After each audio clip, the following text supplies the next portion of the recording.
Sony is going to push aggressively quotes into mobile gaming. Yeah, because it's interesting. They back in or early this year, they opened a studio that is going to focus on quote full-fledged game titles that make use of PlayStation characters and IP, as well as Sony's experience in the video game market. So they will be going. I mean, this was like a result of the Pokemon Go popularity, of course. They said, okay, Pokemon Go really changed the way people walk in real life, and that's of course true because if you see a Blastoise, you go that way. So Sony was really interested in that, and they said, yeah, we're going to push aggressively into mobile gaming as well. And remember that they already did this a little bit. They did it with the Neck app. I don't know if you know this app, but there was like an app that it was like a Candy Crush clone.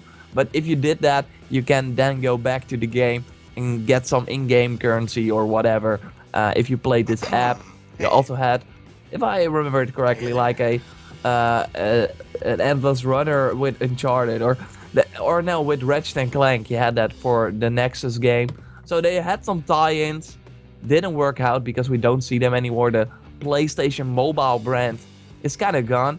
But no, they think that maybe if we go for the full-fledged gaming experiences on mobile, maybe we can, win something back. And I think that what Sony is doing right now, of course, with the PlayStation 4 being there, this is for the gamers, the best place to play and stuff like that. If they go and say, if you want real gaming experiences on mobile, because let's be honest, there are not a lot of that. We have like Gameloft with all the clones of Halo, of Grand Theft Auto, of Call of Duty. We got that over there.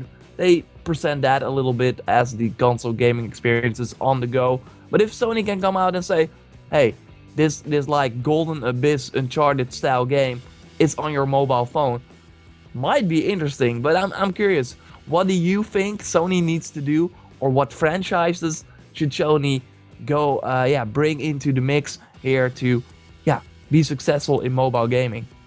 I think that they need to actually go full fledged mobile gaming in a sense. Not obviously like go away from their main hardcore gaming division, but they need to give it a full shake. They can't sort of just go up to the mobile gaming market and be like, oh, we got some IPs here. We're just gonna throw some random half-ass games out into the market and they're gonna work. They can't do that. There's already developers out there that were formerly very well known in the South Korean market, for instance, that's big on mobile gaming. The two ones that come to mind is Nexon and also NCSoft. They've been trying really hard to push in the mobile gaming market, and they've been failing pretty badly.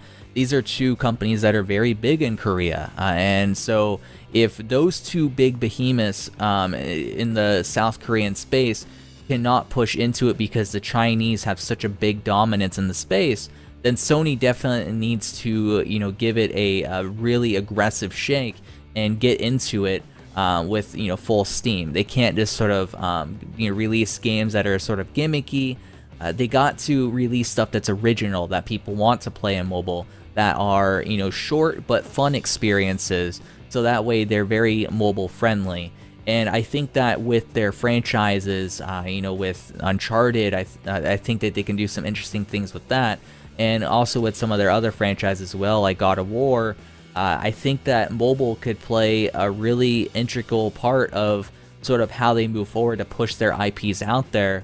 And for people like myself who, maybe want a game on the go, if they have like God of War mobile or whatever, it could be very interesting. It certainly could be, a really interesting title. So, did you play Infinity Blade on mobile phones? No, I don't think so. It's from Epic Games. It's like a game where you play a knight and you advance into this castle, and every time there's like a new boss, and you fight like by slicing to the right. You do a right attack. Oh, I've heard of that, and I think I might have played it for like 5 minutes, but I really played Okay, I thought that game really suited the mobile franchise. It looked very cool for that time, and I think a God of War Infinity Blade type of game would be pretty cool, actually, because go ahead. because I don't believe that because what we see with the Game Loft games, and I played those pretty extensively back in the day when I just got my iPad. I thought, okay, I want cool games for this system. The like virtual like cursor or the like pad, your control stick, that's not real. It's on the screen. It does not really work that well. I think for shooters, pretty okay, but for like games like God of War or something like that, if you cannot play that with buttons, it just feels like a less interesting experience. And what we see right now with Pokemon Go, it really looks at, okay, what does your mobile device have? GPS, wireless connection everywhere, and yeah, we just look at that and make a game around that. I don't say that Sony needs to go and make Uncharted that you can find treasures in the world. Maybe they will do it, but I don't think that's like the right call for them. But maybe look at what can God of War be as a mobile game, and not make a God of War game for mobile platforms, because they actually have a lot of you mentioned sort of like how God of War may not play well, but there's actually a lot of action RPG style games. There's one called HIT, which is by Nexon, that I've played a little bit of, probably about 4 or 5 hours worth, and I think that game plays really well. I'm one to hate touch controls. I despise touch controls, but that game's not really that bad, and I think that if they optimize it well enough, they make it basic enough but fluid enough, and maybe even make it so the basic controls have combos that you can do by mixing and matching different combinations and sequences of abilities. I think they can make a compelling enough God of War experience similar to that you would find on a PlayStation Vita type experience. And especially with phones becoming more and more powerful, I think that is definitely something they can do, because HIT, it's in the Unreal Engine, and that game looks actually really nice on mobile. So I think that they could go a more mobile route with God of War. Oh, I played that as well. I played that as well. Yeah. I think that they could go sort of that route, make it so it's like dungeon based or instance based in a sense, but make it so it seems good enough where it's progressing the story. So like maybe there's like a cinematic that plays, and then you go into the stage or whatever, you explore a little bit for like 5-10 minutes, max 10 minutes, and then another cinematic plays, and then there's maybe a boss fight, and then however the rest of it would go. But they could do it in that way it's micro experiences, but at the same time it feels like a AAA experience on your phone. I think that would be very good. That would be interesting, and like you said, HIT, it's a pretty good example of a game that can work. It's downloaded 1 million times on the mobile phone, on the Android market, I see here, so that's pretty okay. But what I find also interesting, and that's also a big part of mobile gaming, that's the monetization. And with Sony being this game company that everyone looks at as the guys that make AAA gaming experiences for PlayStation 4, I don't think they should nickel and dime stuff. For example, have this God of War game and then sell you loot boxes to have like better equipment so you can easily rip off the heads of all the enemies. I think they should go for play this first level for free. If you like it, pay $10, stuff like that. Definitely. And I don't think that's. It will be interesting to watch if that really succeeds in the mobile space, because the mobile space, I mean, there are a ton of mobile phones. The technology is pretty great. I mean, this HIT game, I look at screenshots right now, it looks pretty cool. So that's right. But people are not used to paying stuff on mobile phones, and that's like, I think it's so hard to crack, and just a few games get it right, and it will be hard. I think it's smart for.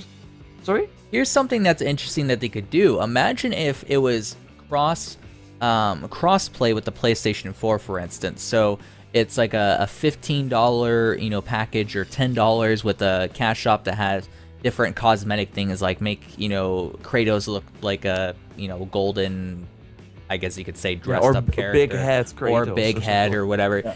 Cosmetic stuff that the average person like myself doesn't really care too much about. But maybe someone who's a super fan wants to, unlock all these and buy them for like $1 or so a pop. But also make it so all your progress, because you sign in with your PlayStation account, is tracked, so that way on your PS4 you also own it, and you can boot it up on your PS4 when you come home and you want to play on the couch, and you can play it on the couch, not have an issue with it, not lose any progress, and be good to go. That way it's a dual experience, and kind of what it sounds like Nintendo's trying to do, but it's not really making it an exclusive because it's also on mobile devices, but you can sort of aid your experience by just popping it on the PS4 as well and playing it on your couch at home. I think that would be an amazing thing for them to do, and I think that could really sort of even add on to the value that they're trying to promote that the PS4 has in the future, and drive more console sales, because people will be like, oh wow, these games I have on my mobile device, I can now play on my PS4 too. Super good point. And I also think that people, if they buy this game on PS4 or play the first level and then buy this game on PS4, then have it on their mobile device as well, it really is also, I mean, you're used to buying games on your PlayStation network. I mean, for €20 or $20, that's normal. On your phone, it's different. But if you buy it on your console, then get it on your phone, I think this could be a really nice thing. One thing that we have to know though, and that's also what they talked about Pokemon Go as their like thing that they see and say, okay, we now have to go very aggressively on that. I think they will go for also mobile only experiences, because touchscreen, how can you do that on the PlayStation controller? You don't want to like swipe on your touchpad of the controller. That just doesn't really work. And I also think that games that, okay, HIT works pretty well, and I think a God of War game could work as well, but I think that games that really utilize the mobile platform, one good example is Clash Royale. I don't know if you played that. It's like this tower defense card game where they really, it's like games of 2 minutes, but they are super intense and super awesome, and I really like this game. And they can only be played on the mobile platform, but they really looked at what's popular on the mobile platform. Let's combine that. Let's put a nice monetization behind it. You really don't have to pay if you can be good with just playing. And that's doing like crazy. Of course, they have the Supercell developer behind it with Clash of Clans that really pushed it and has like a ton of marketing dollars. Of course that helped, but I mean, if the game wasn't good, people would not play it. And I think that, play it for a long time. And I think that that's also an interesting way to look at it. The games that do well on mobile, Candy Crush, Pokemon Go, this Clash Royale game, Clash of Clans, it's like because they're used to be on mobile phones. They make use of the touchscreen. They make use of what mobile stands for, that you can play on the go for 2 minutes, be done with it. And I really think that Sony needs to look at that as well. But I think your PS4 thing is also super interesting. Certainly, and the other thing too is the PS4 is a very versatile, the PS4 controller, the DualShock 4 controller, is very versatile, because you have not only the touchpad that they could utilize to maybe make some of those more Clash Royale type games work a little bit better and feel a little bit better, but they also have the gyroscope as well, where you can sort of point at the screen where you sort of want to click. And it would be sort of an interesting experience, and I guess you could say a more interactive experience if you had that as sort of an integral part of converting that over to the PS4 too, because you could sort of point at the screen and click, or hold down X and then swipe with the gyroscope. It could be a very interesting and interactive experience that would definitely set those games apart from just your standard mobile experience, because you could also play them on your couch as well. I want to add one little thing, and that's the Vita, of course. The Sony's handheld. Yeah. It's like I made a video about the future of the PlayStation Vita. You can watch that on my channel. It was talking about if Sony would do it, they would only focus on the Japanese audience or just simply not do it. And I think that with this statement that they will go aggressively into the mobile devices, they will make exclusive games for that. I don't think a new Vita is possible at all. I think the chances get slimmer and slimmer each day. And if this pans out, I hope it. They will go forward with this mobile strategy. Maybe if it doesn't pan out and the NX is doing really well, they will go for a new Vita. But right now, I don't think we will see a Vita till 2020 at the earliest, if we will ever see it. Hey, we joked, maybe the Vita 2 is a phone as well, and they're replacing the Xperia line. Alright! What PlayStation Mobile games would you like to see? Let me know in the comments down below. Like this video if you did, and listen to the Everything Gaming podcast for more topics like this. This was a topic from the second Everything Gaming podcast. You can find the link to the podcast in the description below. Subscribe for more awesome gaming videos. Goodbye.